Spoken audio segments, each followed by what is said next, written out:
ఈరోజు ఐటీ అంటే Indians, IT అంటే మొదటి స్థానం తెలుగు వాళ్ళు. 25 ఏళ్ల మునుపు చేశాం. ఇప్పుడు ఆ అడ్వాంటేజ్ని ముందు తీసుకొని పోవాల్సిన అవసరం ఉంది. ఇంకో పక్క central government, state government programmes అన్ని అనుసంధానం చేస్తున్నాం.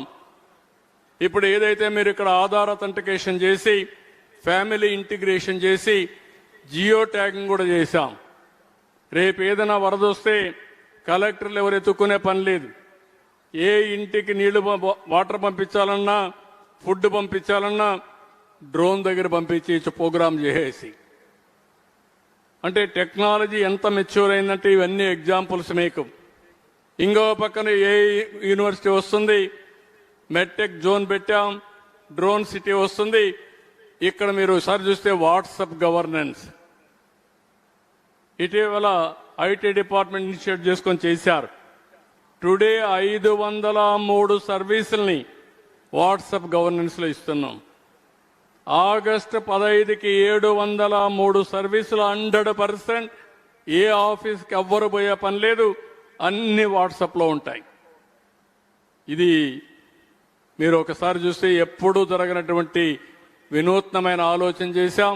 ఆ ఆలోచన ప్రకారం 703 సర్వీసులు ప్రొవైడ్ చేస్తాం. అంటే first of it's kind mobile first governance model in India. ప్రపంచంలో కూడా ఎవరన్నా చేశారో నాకు తెలియదు, కానీ మనది మాత్రం 100% చేసే అవకాశం వస్తుంది.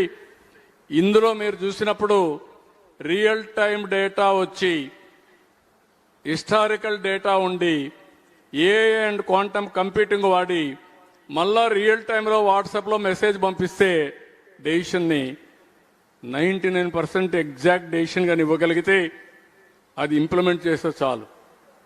That is where I'm saying inspiring time అన్నాను. ఇంత మునుపు మనం అందరం చాలా కష్టపడిపోయేవాళ్ళం. ఇప్పుడు కరెక్ట్గా ప్లానింగ్ చేసుకుంటే ఎగ్జిక్యూషన్ కష్టం కాదు. అది ఇంప్రెస్ చేయడానికే నేను మాట్లాడుతున్నా. 42 పారామీటర్స్ కూడా బై నవంబర్కి వచ్చేస్తాయి. అదే సమయంలో ఇవన్నీ కూడా కూడా ఆల్గరిథమ్స్ అన్ని ఎట్లా ట్రాయాలో అన్ని చెప్తున్నాం.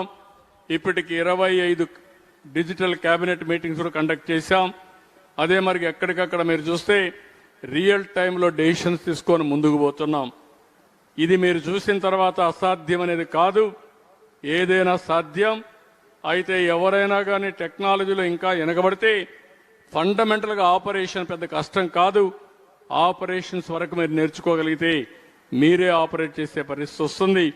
ఇక్కడుండే 2000 మంది ఇక్కడున్నారు. ఈ 2000 మందికి విజ్ఞప్తి చేస్తున్నా, దీన్ని అమలు చేసే బాధ్యత మీది. దానికి ఏమాత్రం రాజీ లేదు.